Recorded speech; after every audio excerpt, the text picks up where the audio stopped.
Bonsoir à tous les enfants. L'histoire de ce soir s'intitule « Le voyage de Petit Lapin ». Cette histoire, écrite et réalisée par le monde des enfants, va bientôt débuter. Mais avant de poursuivre, je t'invite à t'abonner en cliquant sur la petite cloche de notification. Bien, à présent, avant de débuter cette histoire, j'ai quelques petites questions pour toi. T'es-tu brossé les dents? As-tu enfilé ton pyjama? As-tu fait un gros bisou à papa et maman? Et as-tu pris ton doudou? Bien, tu peux t'installer dans ton lit, car à présent, l'histoire commence.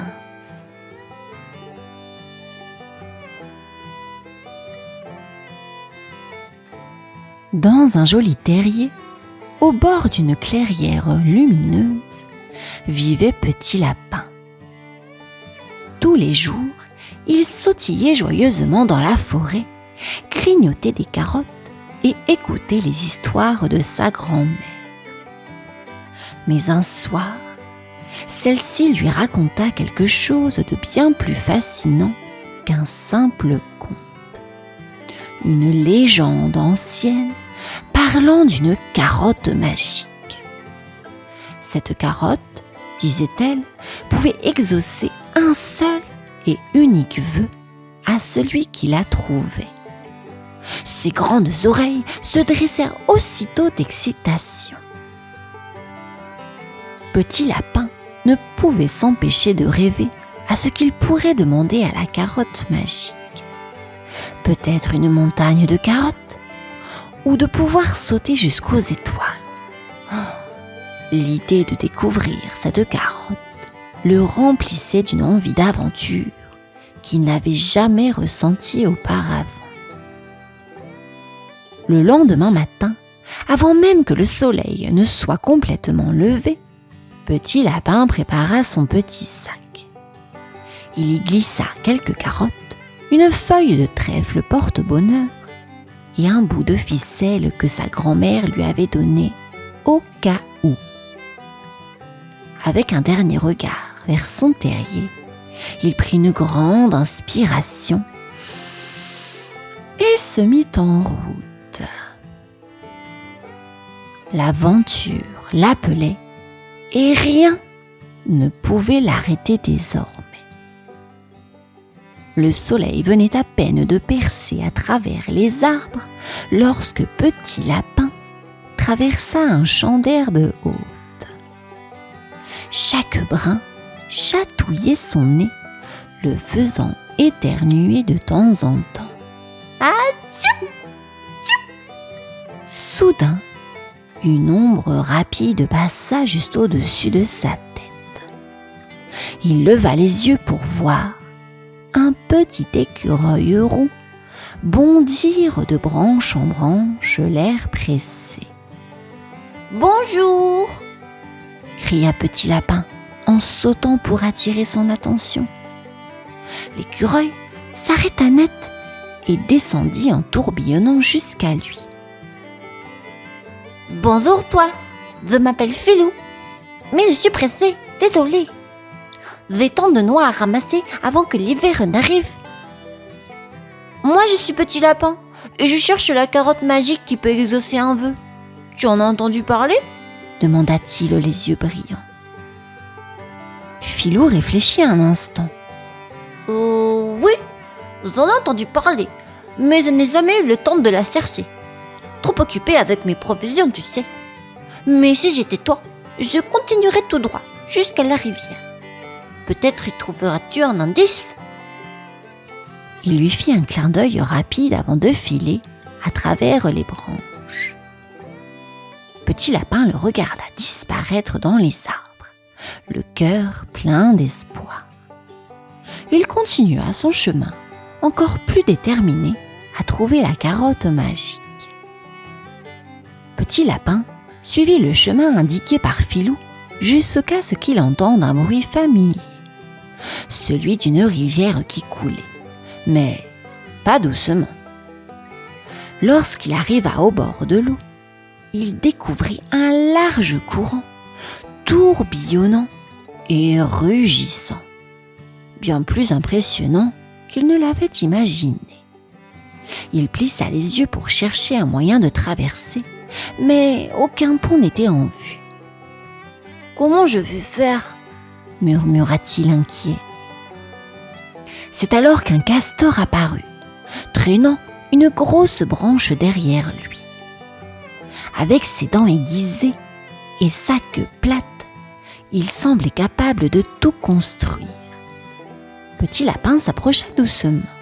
« Bonjour, monsieur Castor, je suis Petit Lapin et je dois traverser cette rivière pour continuer mon voyage, mais je ne sais pas comment faire. » Le castor le regarda de ses yeux malicieux et sourit.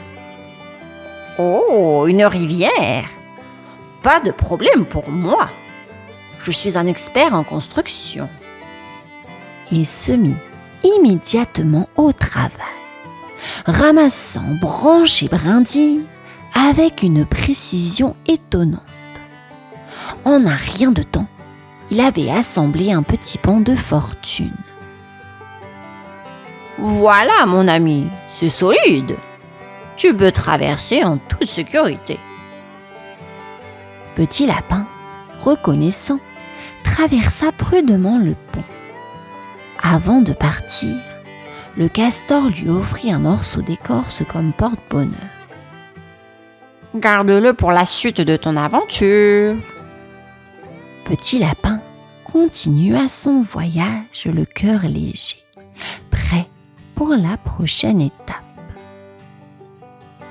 Après avoir traversé la rivière, Petit Lapin continua son voyage, entrant dans une partie plus sombre et plus dense de la forêt. Les arbres semblaient se rapprocher les uns des autres, et les ombres devenaient plus profondes.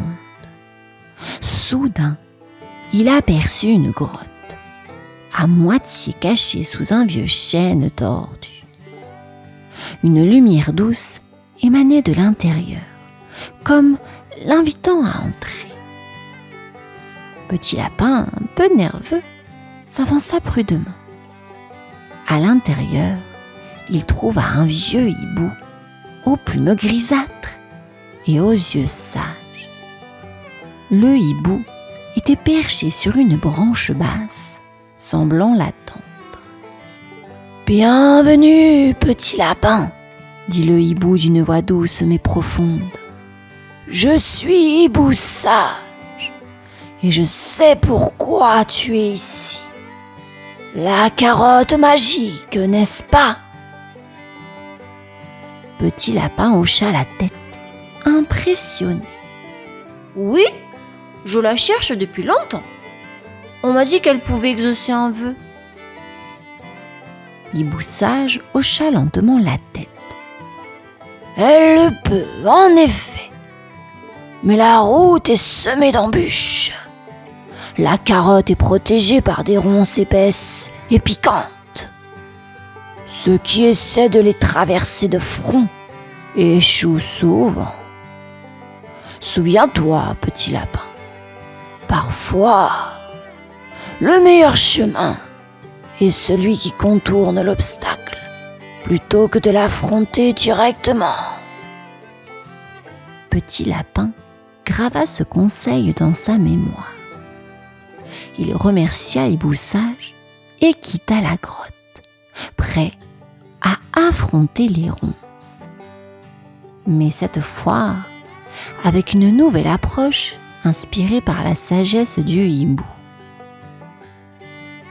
Petit Lapin marcha longtemps jusqu'à ce qu'il atteigne enfin le champ de ronces. C'était un enchevêtrement impénétrable de branches épineuses qui s'étendaient à perte de vue.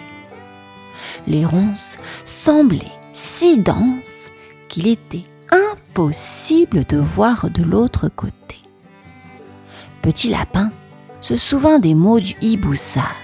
« Contourne l'obstacle au lieu de l'affronter directement. » Plutôt que de s'aventurer à travers les ronces, il décida de les longer en cherchant une ouverture. Ce fut un chemin difficile, car les ronces se prolongeaient loin dans la forêt. Et Petit Lapin commençait à se demander s'il trouverait un jour un passage. Mais il ne se découragea pas.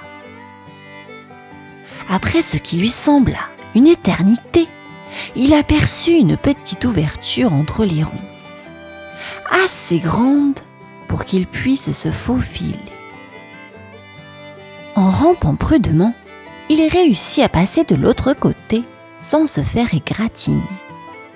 Il se releva et, devant lui, le spectacle était éblouissant.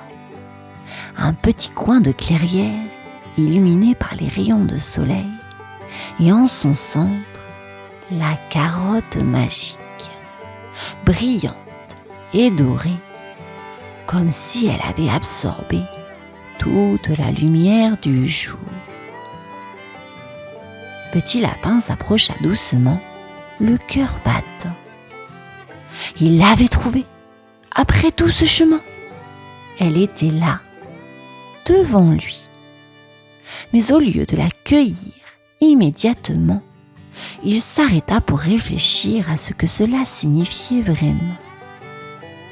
Petit Lapin se tenait devant la carotte magique, la lumière douce du soleil caressant ses feuilles dorées. Il avait enfin atteint son but. Tout ce qu'il avait à faire maintenant était de la cueillir et de faire un vœu pour tout ce qu'il voulait, n'importe quoi. Mais, au moment de tendre la patte pour saisir la carotte, Petit Lapin hésita. Il repensa à son voyage, à Filou l'écureuil qui l'avait aidé malgré son emploi du temps chargé, au castor qui avait construit un pont pour lui permettre de traverser la rivière, au hibou sage dont les conseils l'avaient guidé jusqu'ici. Toutes ces rencontres l'avaient changé. Petit Lapin réalisa que ce n'était pas tant la carotte qu'il recherchait, mais les expériences qu'il avait vécues en chemin. Il n'avait plus de souhaits égoïstes à formuler. Il avait découvert quelque chose de bien plus précieux: le courage, l'amitié et la sagesse. Avec un sourire, il décida de planter la carotte magique dans la terre, juste là où elle avait poussé. Il espérait qu'un autre aventurier, un jour, pourrait la trouver et vivre à son tour une grande aventure. Petit Lapin se retourna, le cœur léger, et reprit le chemin vers son terrier, où de nouvelles aventures l'attendaient. Et c'est la fin de cette histoire à présent, les enfants. Je vous dis bonne nuit, à bientôt, au revoir.